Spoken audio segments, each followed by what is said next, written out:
नमस्कार.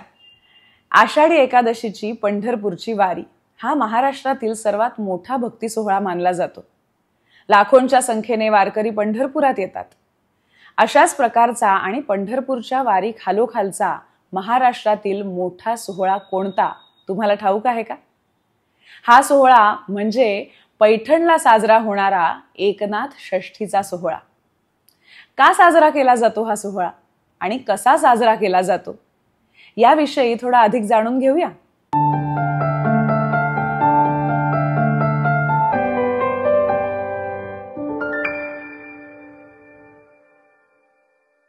एकनाथ षष्ठी म्हणजेच फाल्गुन वद्य षष्ठी. या दिवशी एकनाथ महाराजांची पुण्यतिथी असते. त्यामुळे हा उत्सव नाथांच्या पश्चात सुरू झाला असेल असं आपल्याला वाटू शकतं, पण वस्तुस्थिती वेगळी आहे.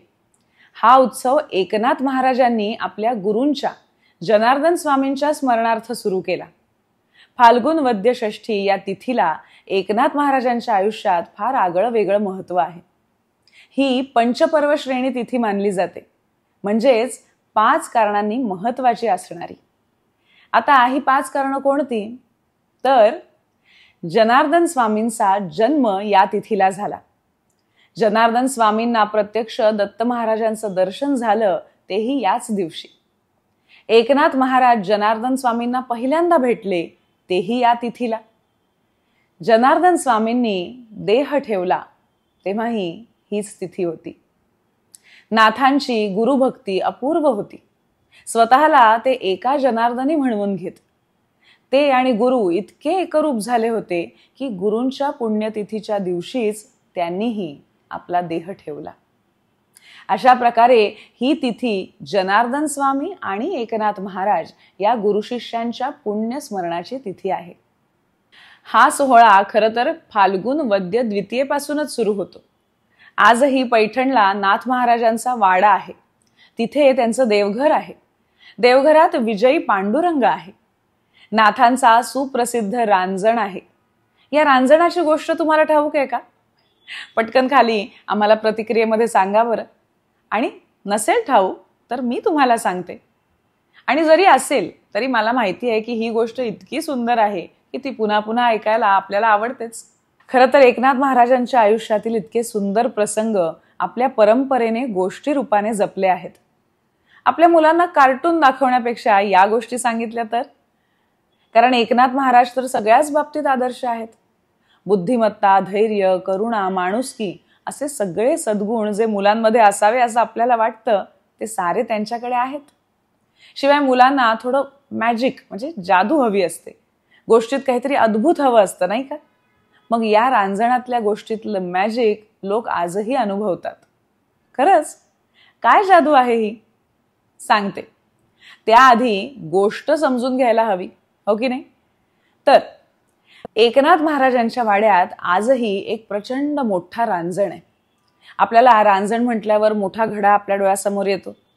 हा रांजण त्याही पेक्षा मोठा आहे आणि तो डोळ्यांना दिसत नाही, कारण तो जमिनीत आहे. एखादी छोटी विहीरच म्हणता येईल असा तो रांजण आहे. आता इतका मोठा रांजण कशाला लागत असेल नाथ महाराजांना? कारण त्यांनी आयुष्यभर अन्नदान करण्यावर भर दिला. त्यांच्या वाड्यात वेगवेगळे उत्सव साजरे होत, जसं की दहीकाल्याचा उत्सव. या उत्सवात तर हजारो लोक जेवत. त्या काळात त्यांच्याकडे कुठल्याही प्रकारचा भेदभाव केला जात नसे. कोणत्याही जातीच्या धर्माच्या व्यक्तीचं तिथं स्वागत होतं. वाड्यावर लोकांचा असा सतत राबता असल्यामुळे पाणीही खूप लागत असे आणि म्हणून हा इतका मोठा रांजण. एकदा नाथ महाराजांच्याकडे कोणी एक जण आला. म्हणाला, महाराज मला तुमच्या सेवेत घ्या, मला काहीतरी काम द्या, मी पडेल ते काम करायला तयार आहे. नाथ महाराज म्हणाले, अरे मी सेवा करायची, तुझ्याकडून काय सेवा घेऊ? पण तुला चरितार्थाचा इतर काही मार्ग नसेल तर हा बापडा माझ्याबरोबर. नाव काय म्हणालास तुझं? त्या व्यक्तीने उत्तर दिलं, श्रीखंड्या. 1-2 नाही 12 वर्ष श्रीखंड्या नाथांकडे राहिला. भक्ताने देवाची सेवा करायची, पण इथे देवालाच भक्ताची सेवा करावीशी वाटली. साक्षात श्रीकृष्णच श्रीखंड्याच्या रूपाने नाथांची सेवा करण्यासाठी तिथे राहिले. श्रीखंड म्हणजे दिव्य चंदन. नाथांच्या पूजेसाठी दिव्य चंदन उगाळून परमेश्वराने आपलं हे नाव सार्थ केलं. नाथा घरी नाचे माझा सखा पांडुरंग असं म्हणतात ते याचमुळे. गोष्टीत खरी मजा तर पुढेच आहे बरं का. म्हणता म्हणता 12 वर्ष लोटली. आता परमेश्वराला इच्छा झाली की आपला हा अवतार संपवावा आणि आपल्या भक्ताच्या आयुष्यातील हा चमत्कार लोकांसमोर आणावा. तिकडे द्वारकेमध्ये एक भाविक अनुष्ठान करत होता. त्याला म्हणे दृष्टांत झाला की मी पैठणला एकनाथ महाराजांच्या घरी आहे, तेथे मी श्रीखंड्या नाव घेऊन राहिलो आहे, तुला माझं दर्शन हवं असेल तर तिकडे ये. कल्पना करा, कुठे द्वारका कुठे पैठण. तो भाविक मोठ्या आशेनं द्वारकेहून पैठणला आला श्रीखंड्याला भेटायला. नाथ महाराजांकडे आला आणि म्हणाला, महाराज मला श्रीकृष्ण भेटवा. आणि तो हुंदके देत रडू लागला. एकनाथ महाराज म्हणाले, अरे कृष्ण तर सर्वत्र भरला आहे, तू स्वतःच्याही आत डोकावून पाहिलंस तर तुला कृष्ण भेटेल.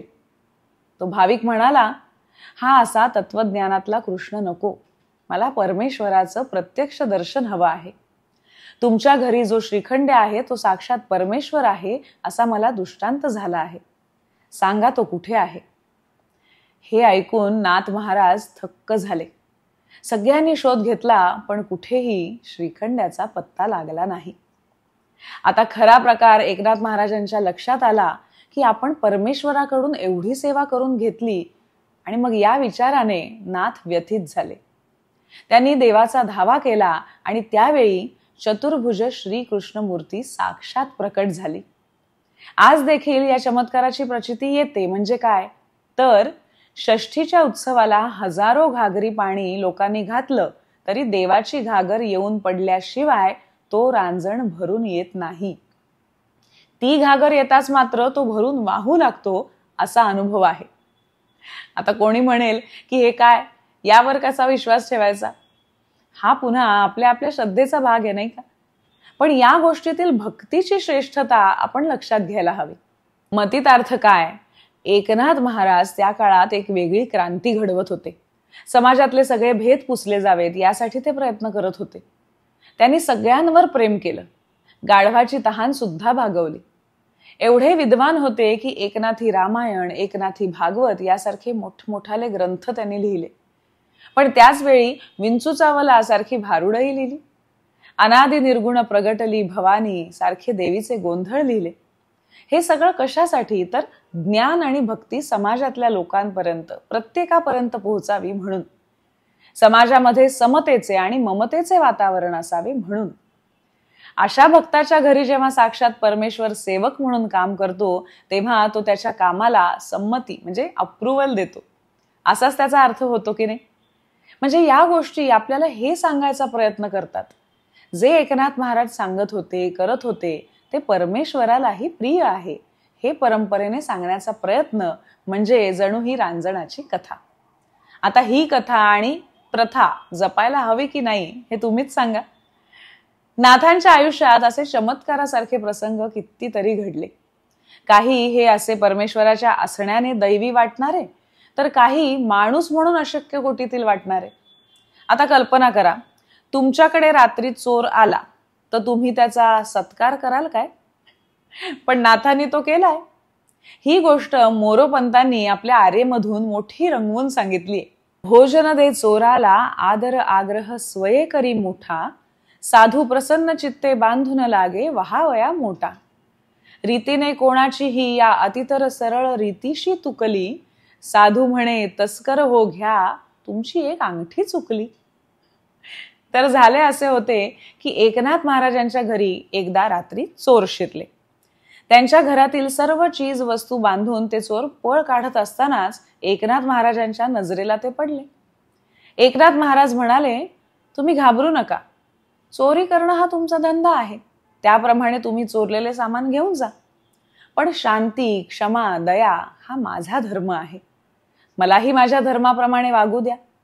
माझ्या घरी आला आहात, उशिरापर्यंत रात्री काम करत आहात, दमला असाल तेव्हा जेवण करून मग जा.